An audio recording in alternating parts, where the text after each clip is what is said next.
Guys, eto na yung araw na magkakaroon na ako ng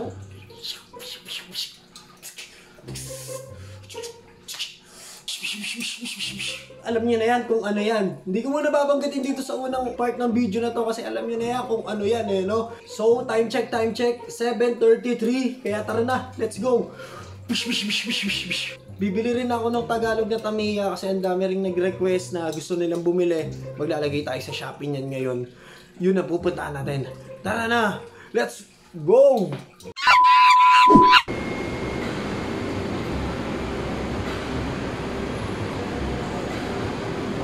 Natatandaan nyo yung nakita ko rito na shooting range? Ayan yun.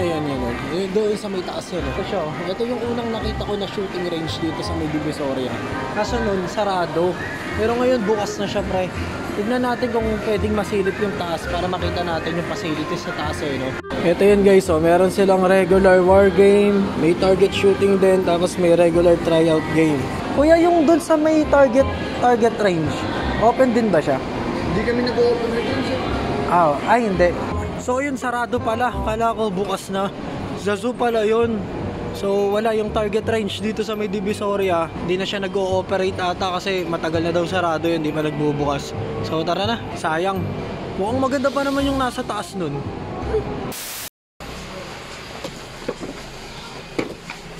Parang ayoko ng orange. Ano na lang? 5 na lang.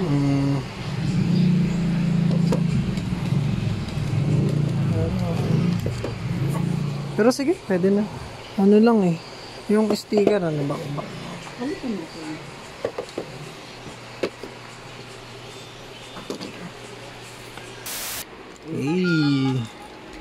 Gantong-ganto yun eh. Na-try ko. Dito yung gas niyan sa ilalim.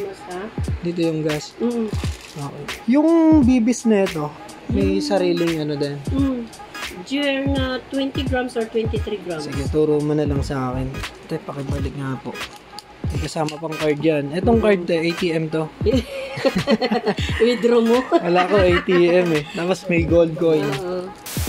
Tapos ito yung kulay tan na standard version. Tan naman yan, tan. Parang maganda nga yun, tan. Hey! Color red. Oo. Pero parang iba yung ano niya, no? Sa yung sa grip. Sa grip. Oo. Iba yung grip niya. Parang ano, liha. Mas masarap hawakan to. Kaysa sa... Kumagalaw yung hammer niya. Oo. Umababon. Okay. Ayun. Okay. Okay. Ito yung Pit Viper. Pit Viper. Okay. Ito maganda din. Oh. Lahat naman maganda eh. Oo. Double bell yung brand niya. Double bell. Oo. Pero matibay naman din. May sight na siya. Oo. Yung pintura ba niya hindi madaling... Hindi naman. Oo. Tingin ko nga. Makapit. Talagang malangis natin. Paano ba maintenance na ito? Gagamitan nila ng ano, yung silicone oil. Ito, yung black. Ito, Glock 17. May Glock 18. Gas type din. Gas type din siya. May full auto yun. Ito? Hindi, 17. Yung Glock 18 may full auto. Full auto. Mas maano yung fresh. May single, may semi, may full auto. Ito? Ito, wala. Okay. Ito, MEU. MEU 1911. Wow.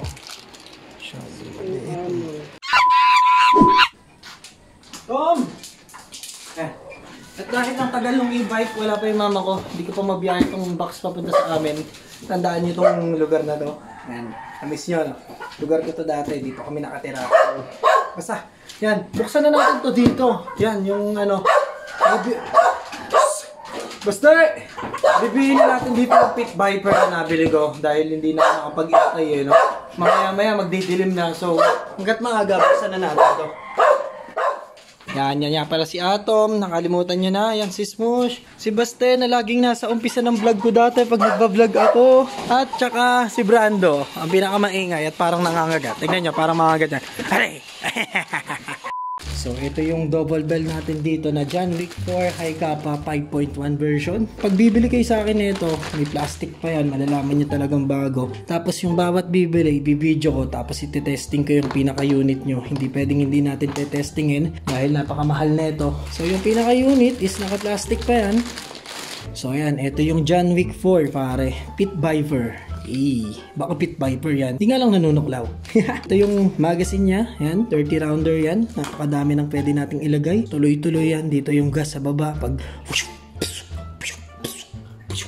okay, pwede nang gamitin. Ang galing, no? With sounds pa yon. Itong double bell kasi may kasama na siyang hard case. Ha? Yung hard case, pag sa iba, bibili na pa yan ng separate, pare. Magkano rin yung hard case. And then, may kasama pa yung Continental Guard. Hindi ko alam kung saan ito ginagamit. Pero parang ito yung sa movie, no? Continental Guard. And then, may kasama pang gold coins yan. Di ba yung sa John Wick, may gold coins yun? Yan. So, may kasama din yung extra loading nozzle. Yan. Pag nasiraan ka, meron ka pang isang extra loading nozzle. So, ito naman, may kasama din siyang pinning rod. Yan. Double purpose to sa napanood ko. Yan. Pwede siyang panlinis. Tapos, pwede siyang pangsundot pag nagbara yung bala. Tapos, pag bibili kayo sa akin, pwedeng set.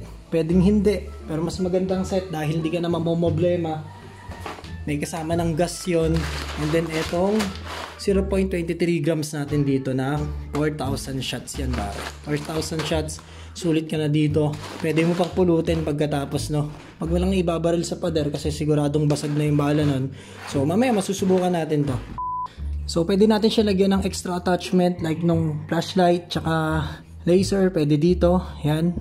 Yan, dito sa kabilang side yan, nakalagay dito yung markings niya na Pit Viper. Naman niya, may safety din siya, guys. And then sa sight naman niya, yan, yung front sight niya, yan, fiber optic sight. And then dito sa rear sight, double white dot. Yan, makikita nyo, no? Isa sa natutunan ko doon sa may attack arena, yung sight doon sa front, and then dito sa rear. Yan, kailangan pag sumakto na ganyan yan, aim. Parang 90% ata masasapul mo yung target mo. So si Sir Kiko doon sa Attack Arena, tinuruan niya tayo kung paano humawak ng baril, no? So dito sa manual safety niya, kabilaan yan, guys. Kanan ang hawak mo or kaliwa ang hawak mo. Parehas may ano yan, may safety yan. Yan, kabilaan yung safety niyan. And then dito sa may grip, meron din siyang safety dito, guys.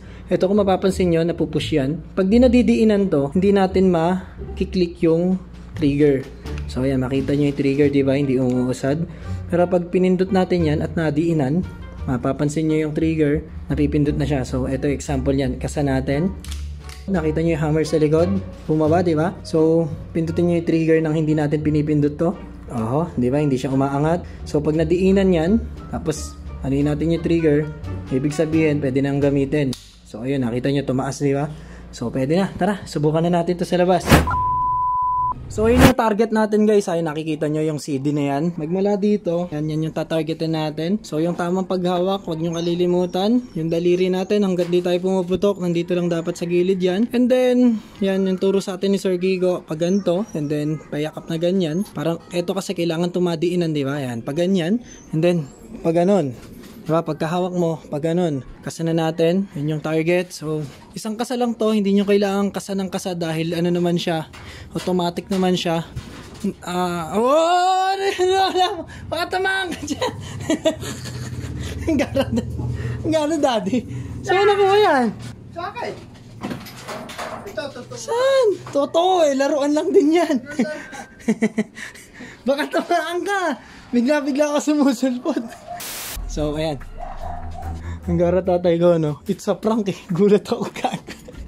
So, ayan na. So, hindi, umalis ka dyan, ha? So, pag ganito hawak, sabi ni Sir Kiko, ayan, para safe.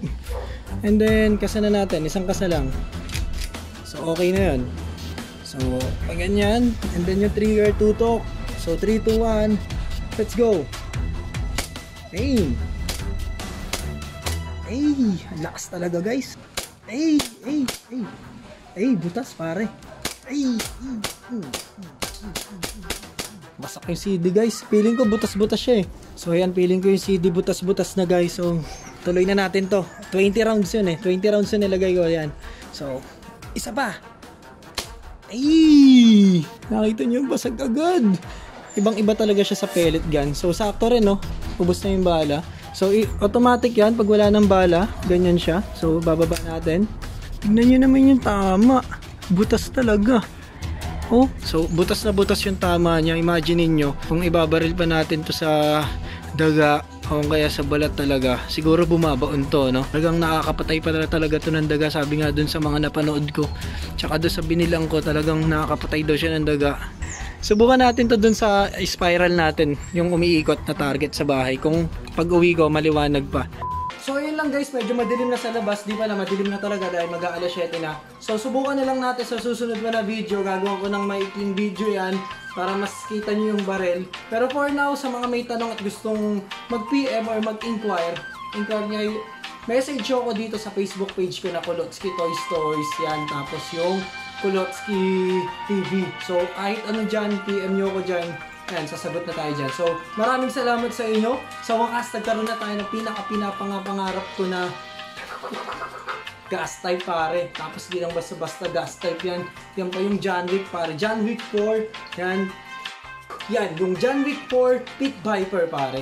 The best talaga. Isang set na yan. Pwedeng isang set. Pwedeng yung pinaka-unit lang kung gusto mo. Mag-usap na lang tayo.